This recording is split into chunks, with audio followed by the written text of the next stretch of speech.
Hi, this is Shilpi and you are watching my YouTube channel कुछ यूँ ही बातें, कुछ हमारी कुछ आपकी। आज बात करते हैं रिश्तों में आने वाले रेड फ्लैग्स की। रेड फ्लैग्स यानी कि हम रिश्तों में आने वाली कुछ ऐसी चीज़ें, ऐसी नकारात्मक चीज़ें जिनसे ये पता चलता है कि रिश्ता सही दिशा में नहीं चल रहा है। वो रेड फ्लैग्स किसी के भी कारण हो सकते हैं, वो हमारे खुद के कारण हो सकते हैं, वो सामने वाले के कारण हो सकते हैं, वो किसी परिस्थिति के कारण हो सकते हैं, वो समय के अंतराल के कारण हो सकते हैं। मल्टीपल चीज़ें होती हैं और हमें वो रेड फ्लैग समझ में भी आते हैं, बट हम करते क्या हैं? हम उनको नज़रअंदाज करते हैं। जब हम किसी से बहुत स्नेह करते हैं, किसी के साथ हमारी बहुत भावनाएं जुड़ी होती हैं, तो हम छोटी छोटी चीज़ों को नज़रअंदाज करते रहते हैं, ये जानते हुए भी। सच्चाई हमें पता होती है, हमारे आसपास के लोग हमें समझा रहे होते हैं और सबसे ज़्यादा हमारा अवचेतन मन हमें समझा रहा होता है कि समथिंग इज़ नॉट राइट,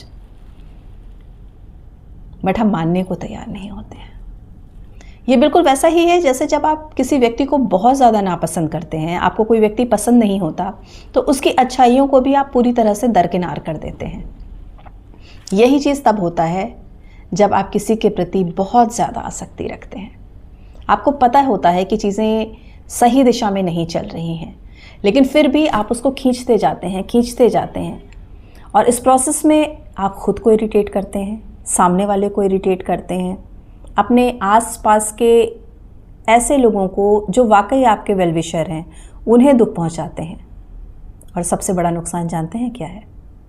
सबसे बड़ा नुकसान ये है कि आपके खुद के व्यक्तित्व का पूरी तरह से अवमूल्यन हो जाता है।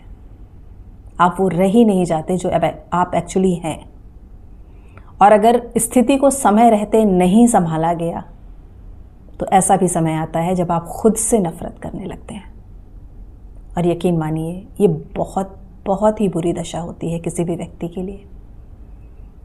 तो उससे बचिए। उस स्थिति को आने से पहले रेड फ्लैग्स दिखते ही संभल जाइए। मुश्किल है, कठिन है, बट क्या कोई और विकल्प है? हम चीज़ों को घसीटते तो नहीं रह सकते ना। तो चीज़ें बहुत ही विकृत रूप में आकर समाप्त हों, उसके पहले उसको समय रहते संभाल लिया जाए, सचेत हो जाया जाए, थोड़ा सा खुद को संभाला जाए। संभलने में वक्त लगेगा, पर और बहुत सारे नुकसान से इससे हम बच सकते हैं। अपने को समेट सकते हैं, अपने व्यक्तित्व को समेट सकते हैं। और शायद अगर समय रहते हम संभालें तो हमारा रिश्ता एक ऐसी स्थिति में भी रहता है कि भविष्य में अगर कभी मिलें तो एक दूसरे को देख के शर्मिंदगी का एहसास